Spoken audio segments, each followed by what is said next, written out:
중계방송을 통해서 거론합니다.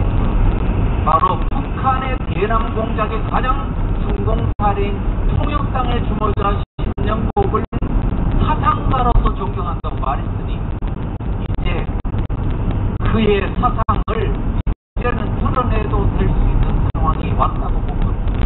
그때 당시에 이미 김여정이는 와가지고요, 청와대까지 갔습니다. 가가지고 신영복이가 글씨 앞에서 사진을 찍었어요.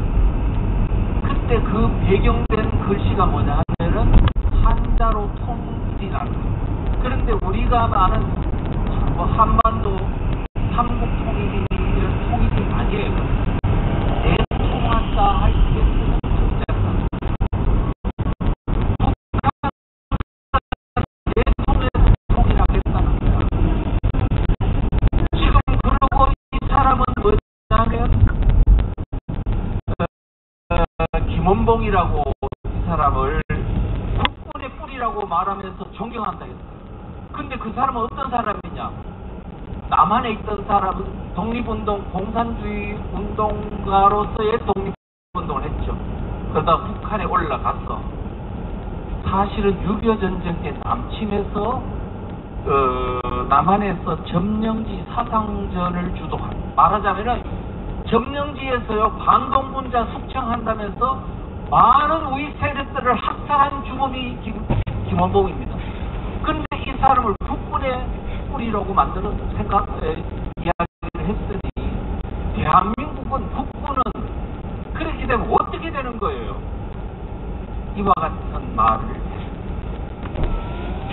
자, 이런 사상을 가진 문재인 대통령을 대통령이 이끄는 대한민국은 과연 어떻게 됐나? 5년 동안 나라 거의 거들냈어요. 여러분들이 사실은요 2019년도에 그 홍콩에서 시위가 있었지. 송환법이라는 송환법 하나 때문에 700만 명의 시민들이 그중에 200만 명이 거리로 뛰쳐나왔어요. 데모했어요. 그것은 통과되면 우리의 인권 자유가 말살된다고 했기 때문에. 그런데 지금 문재인 정권 5년 동안 헌법을 바꾸려고 했고 안 되니까요. 지금 법을 얼마나 바꿨냐? 4,000건이나 바꿨어요. 지금 그러고 조례가 지금 바뀐 게 얼마냐? 한 10만 건 정도 됩니다. 이 정도로 해가 완전히 대한민국 칼집을 다 먹여놨는데 지금 마치 자유민주주의가 정상작동하는 줄 알면 되겠습니까? 안 되겠습니까? 지금 여러분은요 대한민국을 다시 원상 회복하기는 거의 불가능합니다. 법이 그 정도로 바뀌는, 그리고 대기하고 있는 법률 건수가 8,000건입니다. 그 중에 차별금지법, 주민자치기본법, 지금 제가 발의된 법률을 보면 볼수록 이거는 도저히 대한민국은 정상적으로 운영은 될 수 없는 현재 상황입니다. 여러분들이 아셔야 되고요. 그래서 제가 지금 여러분들이 혹시 평창 동계올림픽이 언제 있었느냐? 2018년도 2월 달에 있었죠. 다음 달에 더불어민주당에서 헌법을 개정하려고 초안을 만들었습니다. 그런데요, 그때 당시에 국민들이 문재인 대통령에 대한 지지율이 얼마였냐 하니까 80%를 넘었습니다. 그러니까 이제는 국민들이 헌법을 통과시키기에는 아주 절호했죠. 게다가 자유한국당에서도요, 그때 더불어민주당에서 헌법안을 내는데 우리도 헌법안을 내야 되지 않냐 해가지고 헌법안을 검토하고 있었어요. 이제 대한민국은 끝장나는 순간이었어요. 그런데 대구에 있는 아주 작은 교회 목사님이 헌법이 이상한데 그래가지고 변호사들한테 찾아다니면서 그 법안의 독소조항들을 이 지라시로 만들어가지고 그리고 많은 교회들이 동참을 해가지고 저지된 거예요. 그때 만약에 저지되지 않았다면 대한민국은 그것으로 생명 끝이었어요. 얼마나 위험한 상황인지 몰랐어요. 그런데 지금도 더불어민주당이 갖는 헌법안이 어떤 문제가 있는지도 모르고 국민의힘당에서 깨춤을 추고 우리도 거기에 알을 내야 되지 않느냐 하는 것은 대한민국을 팔아먹겠다는 의도밖에는 안 된다. 이렇게. 자, 그 중에서요, 헌법안을 보면은 지금요, 지방 분권을 가지고 대한민국 체제를 바꾸겠다는 의도를 노골적으로 밝혔습니다. 정권 잡자마자 다음날 2017년도 6월달에 전국 시도지파를 모아놓고 문재인 대통령이 했던 말이 뭐냐면 연방제에 버금가는 지방분권을 이루겠어요. 북한하고 연방제 통일이 가능한 지방분권을. 지금 그건 원심력을 작동시켜서 대한민국에 있는 모든 시스템을 붕괴시키기 후에 하겠다는 얘기로 들려요. 자, 그렇게 하고요. 그 다음에 제가 헌법 초안을 보고 깜짝 놀랐는데 헌법 1조는 상징적 조항입니다. 거기에 대한민국은 민주공화국이고 모든 주권은 국민에게 있고 모든 권력은 국민으로부터 나온다. 이런 중요한 내용이 거기에 담겨져 있는데요. 제4항을 추가했더라고요. 뭐라고 되어 있냐면 대한민국은 지방분권 국가를 지향한다라고요. 이 지금 지방분권이라는 도구를 가지고 대한민국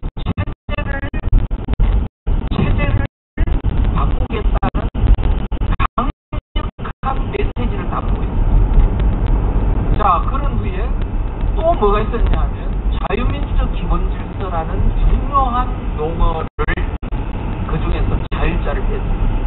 그 뜻은 뭐냐면 지금 자유민주주의를 인민민주주의로 바꾸겠다는 겁니다. 그런데 저항을 항의를 하니까 자율자를 다시 몇 시간 만에 넣었습니다. 이유는 자율자를 넣어도 인민민주주의 하는데 지장 없다. 자유민주주의는 사상의 자유가 있기 때문에 공산주의 사회주의도 가능하다는 식으로 이미 모든 프레임을 국민 속에 넣어놨기 때문에 아무나. 그 다음에 기본권 향유 조치. 국민에서 사람으로 바꿨어요. 아까 그랬죠. 사람이 먼저다. 그거를 헌법 질서안에 넣어버린 거예요. 용어 안에. 그러니까 뭐냐면 여러분들 혹시 문재인 정권 초기에 2017년도, 18년도, 19년도까지요. 여러분들 길 가다가 고속도로에 사람이 우선이다. 이런 거 보셨어요? 안 보셨어요? 많이 봤죠? 그 다음에 여러분들 곳곳에 사람 중심이란 말 보셨어요? 안 보셨어요? 사람이 먼저다. 사람이 우선이다. 그뿐만 아니고요. 사람 중심 경제, 네? 사람 중심 행정, 사람 중심 도시. 제가 보니까 자치단체마다 다 사람 중심 도시를 이렇게 캐치프로이즈 내세우는 보고, 아, 대한민국은 이제 모든 대한민국의 국민 속에 이미 사람 중심이라는 주체 사상의 견종이 이미 머릿속에 다 심어졌다. 그런데 이게 갑자기 사라진 거야. 어떤 계기로 사라졌냐니까 2019년도 10월 혁명이 일어난 이후 사라졌어요. 여러분들께서는 내 하나가 광화문에 사는 게 뭐가 그렇게 힘이 됐나 라고 생각할지 몰라도 대한민국은 지금 그래도 자유민주주의 선거를 통해서 정권을 교체할 수 있는 힘이 아직 남아있고, 그렇기 때문에 그 유권자가 누가 장악하느냐가 대한민국의 체제를 무너뜨리느냐 아니면 강화하느냐, 그러한 어떤 힘이 지금 10월 혁명에서 여러분들이 오신 것이 바로 이 사람들이 다시 칼을 보았다. 다시 칼집에 붙는 일이 생겼고, 지금 윤석열 정부가 등장할 수 있는 힘입니다. 그런데 지금 헌법에는 보니까요, 근로자를 노동자로 바꿨네요. 근로자는 자유시장 경제의 용어라면 노동자는 마르크스적 용어입니다. 이 헌법을 이렇게 바꿨습니다. 지금 보십시오. 헌법 바꾼 내용에 모든 것들에 사상이 들어가 있습니까? 자유를 갖는다. 모든 국민은 양심의 자유를 갖는다고 헌법에 규정이 있습니다. 그거를 사상의 자유를 갖는다로 바꿨습니다. 사상의 자유를 갖는다고 하면 어떻게 되냐? 이제 모든 국민은 사상의 자유가 있기 때문에 공산주의, 사회주의, 주체 사상을 마음껏 신봉하고 추종하고 조직하고 선전할 수 있는 자유가 헌법적 권리로 보장이 되는 겁니다. 대한민국을 이제 포기하는 겁니다. 이게 이렇게 헌법이 바뀌면요, 우리는 반대한다고 하면 헌법 질서를 반대하는 반헌법적 행위가 되가 처벌을 받습니다. 이와 같이 모든 것들이 다 바뀌는 중차대한 그런 것들이 헌법 안에 있었는데 우리 국민들은 가만히. 자, 그 다음에요, 여러분들요, 헌법 개정안에 검사의 권력을, 검찰의 기능을 약화시키는 내용이 속속 들어가 있습니다. 어떻게 되어 있냐면 검사의 영장 청구권을 폐지한다. 검경수사권 조정한다. 그래서 검찰의 기능을 약화시켜서 어디로 주냐면 검찰은 지금 이거는 뭐냐면은 지금 대한민국의 문재인 정권 주사파의 입장에서 볼 때 그들의 힘을 저항하고 약화시키고 도전하는 가장 강력한 힘은 검찰이라고 합니다.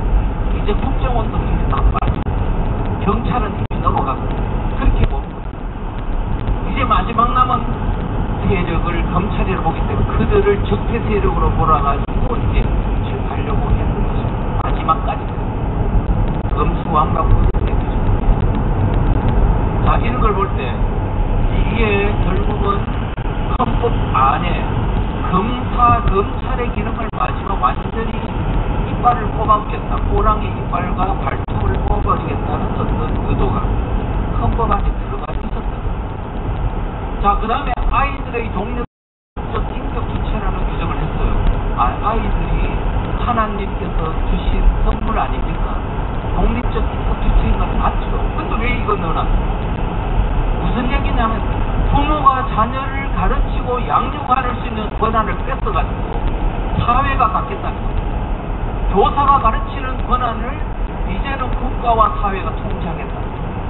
그거를 지금 헌법 안에 넣어놓고 이것에 의해가지고 이제 마을 단위에서 마을 교육 공동체를 만들어서 좌파 세력들이 완전히 그 마을에 있는 어린아이와 학부모와 주민들을 다 사상교육시키겠다는 정도로 하고 있습니다. 그 다음에 지금 국민 반환제, 국민 소환제, 아니 일정한 주민들의 국민이 한 50만 명만 동의를 하고 어떻게 하냐면 이제는 법률도 발의할 수 있고 아니 국회가 그럼 뭐 하는 겁니까? 국회가 무력화되지 않을까요? 이제는 입법도 주민들이 직접 해버리겠다는 거예요. 국민 소환제 이제 국회의원들도 마음에 안 들면 끌어내리겠다. 자치단체장도 끌어내겠다. 지방의원도 끌어내겠다. 그러면 이제 모든 권력이 그들의 손아귀에 딱 들어가는 거예요. 주민을 장악하는 주민을 장악하고 유권자를 장악하는 자들에게 모든 권력이 통제하고 머리숙입니다. 지금 여러분들이 이와 같은 것들을 이 초안 내용에서 우리가 강하지 않습니다. 자, 그 다음에 더불어민주당이 인민민주주의 헌법 이거를 2018년도에 저지가 된 거예요. 그렇다고 꼭 있을까요? 안 했어요. 자, 그래서 지금 이해찬 대표는요, 2019년도 4월달, 다음 4월달에 뭐가 있어요? 총선이 있었죠. 총선을 앞두고 이런 말을 했어요. 내년 총선에서는 260석을 차지하겠다. 그리고 50년 집권을 하겠다. 이런 말을 했어요. 들으셨죠? 자, 그러면요, 260석을 차지하겠다. 야, 헌법 개정할 수 있잖아요. 이제는 국회 참군의 200석만 넘으면 헌법을 고칠 수가 있습니다. 그래서 260석 차지하면 마음껏 이제는 일당 독재 체제를 구축하고 헌법도 저 멋대로 고칠 수 있는 어떤 상황이. 그래서 2020년 4월의 총선은 대한민국이 죽느냐 사느냐의 결정적 분기점이었습니다. 자, 근데요,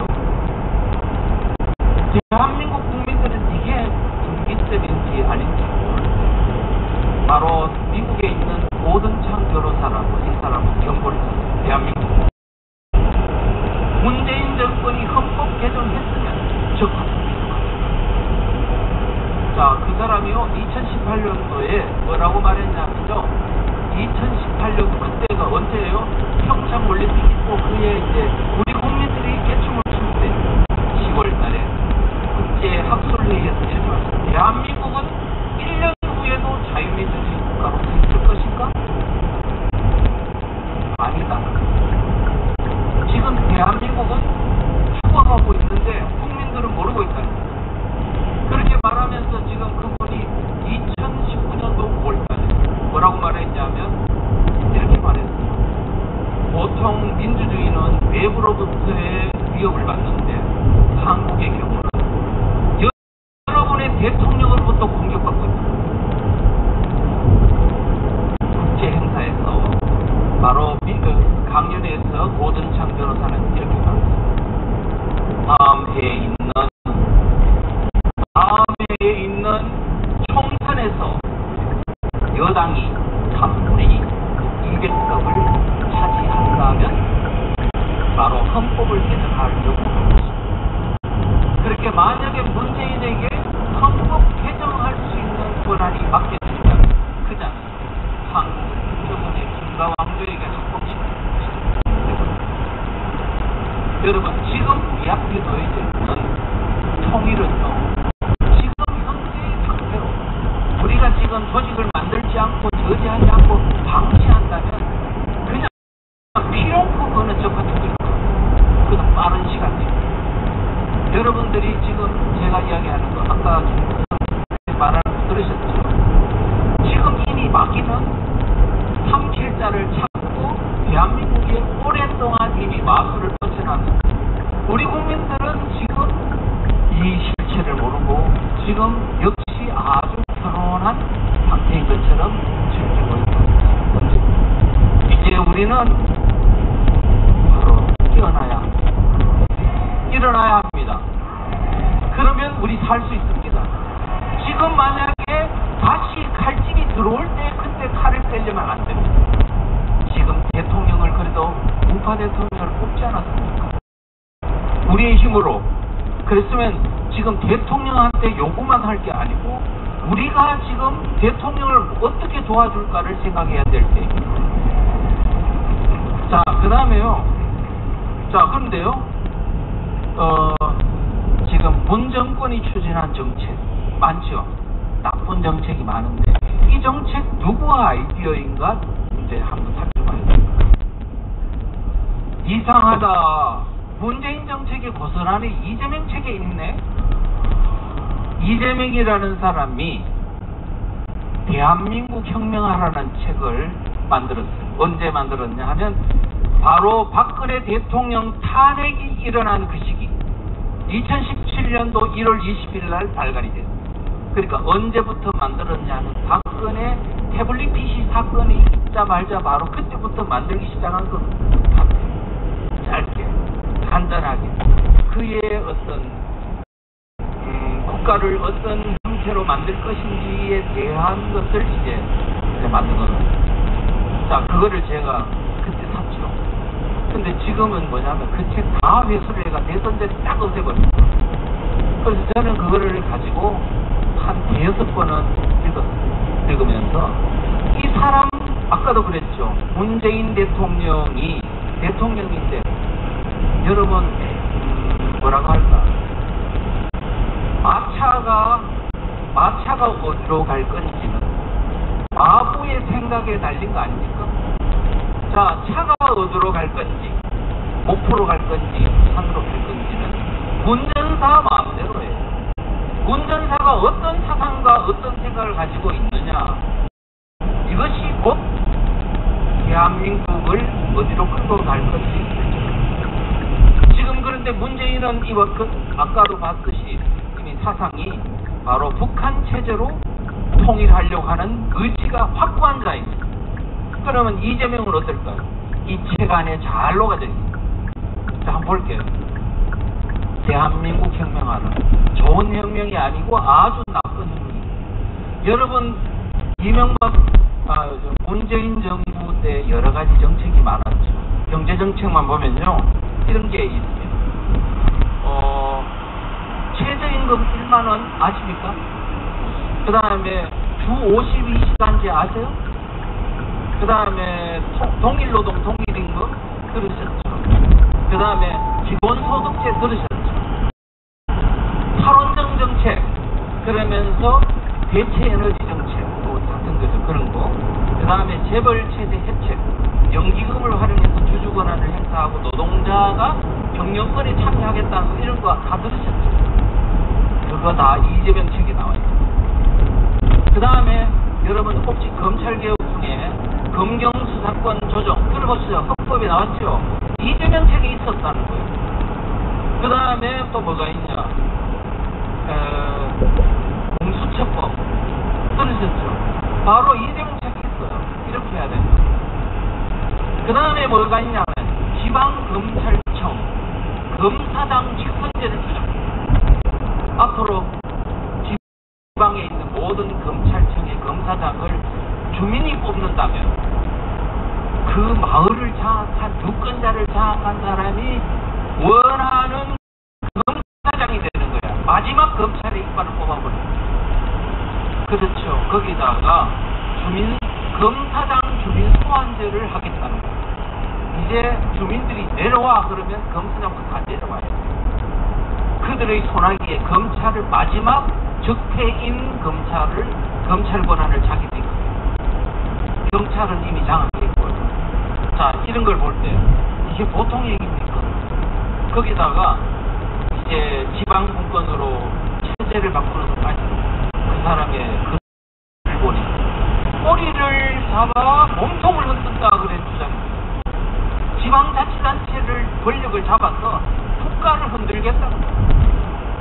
그런 게 있고요. 북한과의 교류 평화 통일을 주장했고 전시작전권 환수를 주장했는데 그건 약간 포장을 했는 겁니다.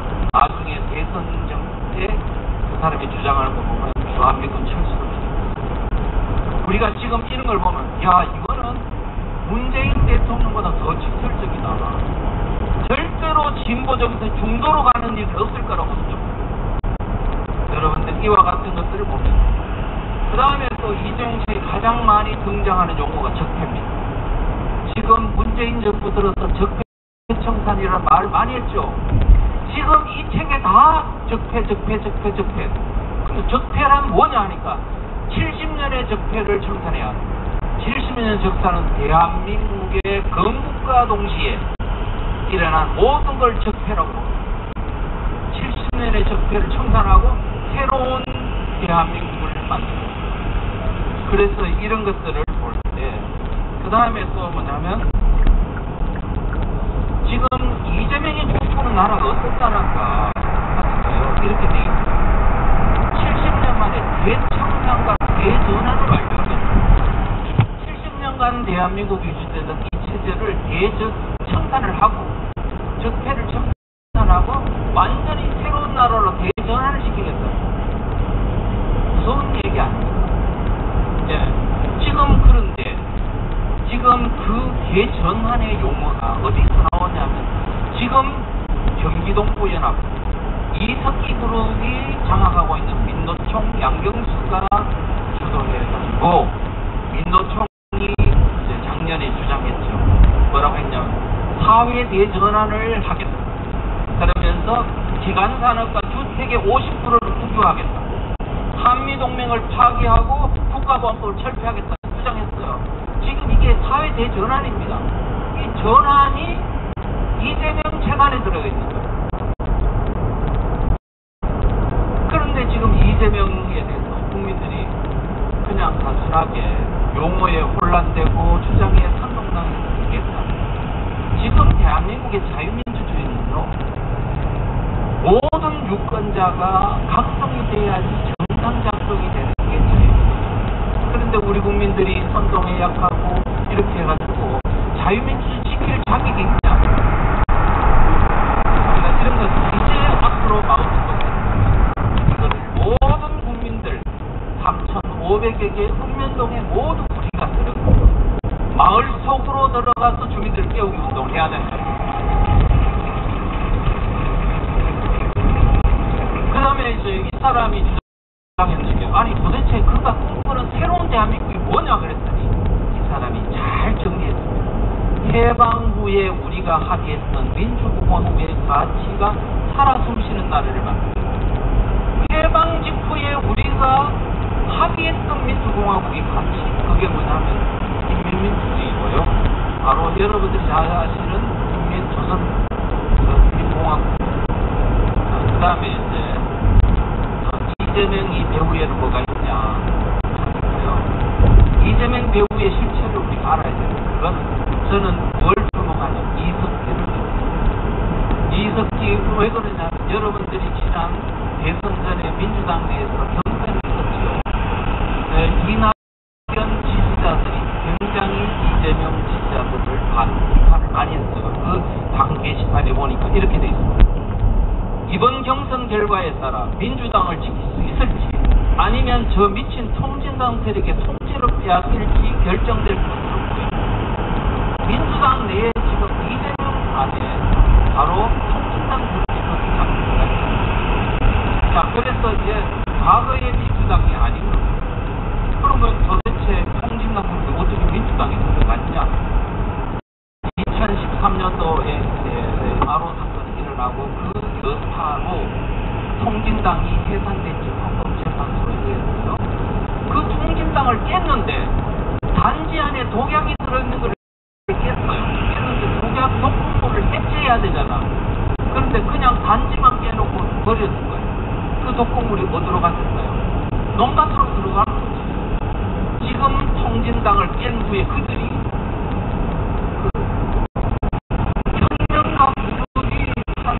진성당원이 4만 명 정도 됐는데 이 사람들은 다 어디 갔냐고요. 민중당이니 진보당이라는 거 있지만 민주당으로 과거의 민주당.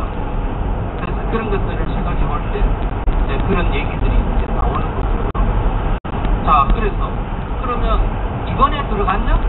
그게 아니고 이미 이재명 그룹과 통진당 이석기 그룹과는 이미 2010년도 지방선거 때부터 이미 연합이 시작됐습니다. 바로 통진당 전에 시민민노당의 당공파인 이석기 그룹에 이루어진 김미희가 사퇴하고 이재명을 밀어줬습니다. 그러니까 야권 연대가 된 거예요.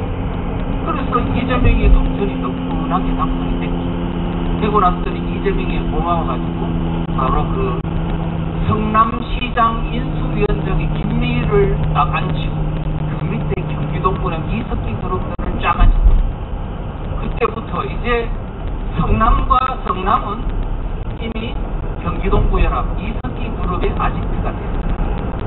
그렇게 한 몸통이 됐다고 다 그런 디파트를 하는 것입니다.